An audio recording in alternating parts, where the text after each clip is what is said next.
Hello friends, இன்றைக்கி எங்கள் வீட்டில் சிம்பிளான ஒரு சமையல். மீன்காரங்க வருவாங்கன்னு பார்த்தேன். மீன்காரங்களை இன்ன வரைக்கும் காணும். மணி 10ஆகுது. அம்மா பசிக்குதுன்னு சொன்னாங்க. சரி, டக்குன்னு தோட்டத்துலேருந்து கீரை பறித்து இன்றைக்கி ஒரு சமையல் வச்சாச்சு. அவ்வளோதான். இன்றைக்கி வந்து முருங்கைக்கீரை தண்ணி சாறு தான் வைக்க போகிறேன். ஏன்னா மணி 10ஆகிடுச்சு. இனிமேல் பருப்பு போட்டு கிடையாது. வீட்டில் தேங்காய் யூஸ் பண்ணுற பழக்கமே கிடையாது ஃப்ரெண்ட்ஸ்.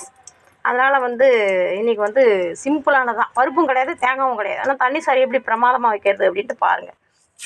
கடுகு, உளுத்தம்பருப்பு, ஜீரகம் 3 போட்டாச்சு.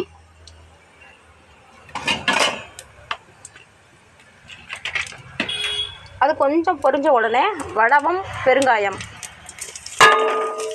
வடவம் வந்து நான் சொந்தமாக தயாரித்து வச்சுருக்கேன். அதனால் வந்து கொஞ்சம் தாராளமாக பயன்படுத்துவேன்.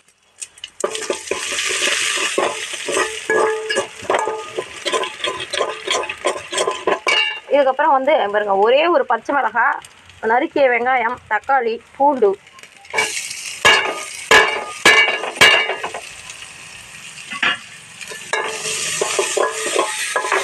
இது வந்து நல்லா வதங்கணும் ஃப்ரெண்ட்ஸ். கொஞ்சம் நல்லா வதங்கணும். இப்போ இது ஓரளவு வதங்கிடுச்சு ஃப்ரெண்ட்ஸ். வித்தியாசம் தெரியுதுங்களா உங்களுக்கு? சட்னி பதம் அளவுக்கு வதங்கிடுச்சா? இப்போ வந்து இதில் ஏன்னா இதுக்கு மேலே விட்டோம்னா இது அடி பிடிச்சிடும் ஃப்ரெண்ட்ஸ். பெருங்காயம்லாம் போட்டிருக்கோம்ல, பெருங்காயம் போட்டாலே பொதுவாக அடி பிடிக்கும். இதில் வந்து ஃப்ரெண்ட்ஸ் ஒரு 3/4 லிட்டர் அளவுக்கு கழனி தண்ணி ஊற்றுறேன். நீங்கள் 1 லிட்டர் கூட ஊற்றிக்கலாம். ஏன்னா நாங்கள் 2 பேர் தான். ஆனால் கொஞ்சம் தண்ணியாக வச்சா கீரை வந்து எவ்வளோக்கு எவ்வளோ முருங்கைக்கீரை வந்து மற்ற முளைக்கீரை இதெல்லாம் அடர்த்தியாக வைக்கணும். முருங்கைக்கீரை வந்து கொஞ்சம் தண்ணியாக வைக்கணும் ஃப்ரெண்ட்ஸ்.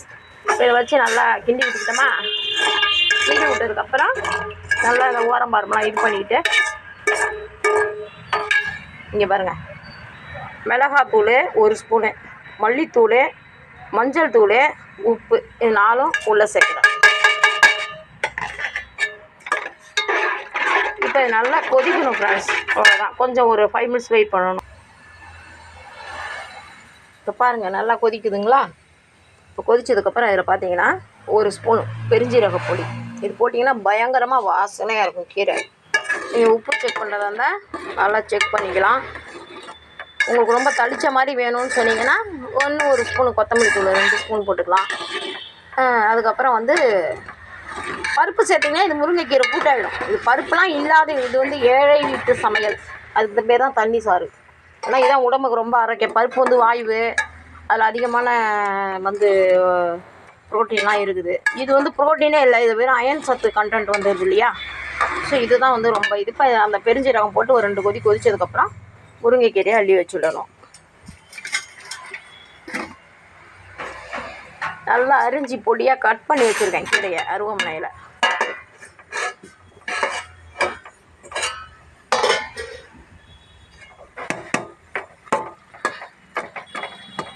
அவ்வளோதான். நல்லா எல்லா கீரையும் நனைச்சி மூட தேவையில்லை, அப்படியே வச்சுக்கலாம். ஃப்ரெண்ட்ஸ், கீரை வந்து இப்போ தான் கொதிக்க ஆரம்பிக்குது. வச்சதுக்கப்புறம் பார்த்தீங்களா, இப்போ இதை எடுத்து இப்படி பார்த்தீங்கன்னா இந்த கலர் இருக்கணும் ஃப்ரெண்ட்ஸ். இது ரொம்ப ஒரு மாதிரி பாசி பச்சை ஆகிடும் சில கீரை. அது மாதிரி இருந்துச்சுன்னா ரொம்ப அழுகி போச்சுன்னு அர்த்தம். கீரை ரொம்ப அழிஞ்சு போச்சுன்னு அர்த்தம். இதான் இதில் பதம் முருங்கைக்கீரையில். ஸோ இப்போ இதை இறக்கிட வேண்டியதான். இப்போ பார்த்தீங்களா, சாதம் வந்து எங்கள் அம்மாவுக்கு கொஞ்சமாக சாதம், எனக்கு வந்து நிறையா சாதம். ஏன்னா எங்கள் அம்மா வந்து அடிக்கடி சாப்பிடுவாங்க. நான் வந்து இப்போ சாப்பிட்டேன்னா ஃபஸ்ட்டு வேளை காலையில் சாப்பாடு. மணி இப்போ 10:30 ஆகுது. இதுக்கப்புறம் வந்து நான் வந்து சாயங்காலம் ஒரு வேளை 2 வேளை தான் சாப்பிடுவேன் ஒரு நாளைக்கு. ஆனால் ஃபுல் கட்டிடுவேன்.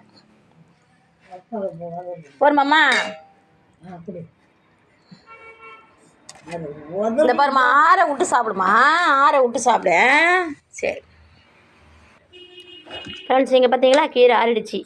எங்கள் அம்மா சூப்பராக இருக்குன்னு சொல்லி சாப்பிட்டுட்டு இருக்காங்க ஃப்ரெண்ட்ஸ். நீங்களே இது போல் ட்ரை பண்ணுங்கள். உடலுக்கு ஆரோக்கியமான உணவுகளை எடுத்துக்கோங்க. தேங்க்யூ.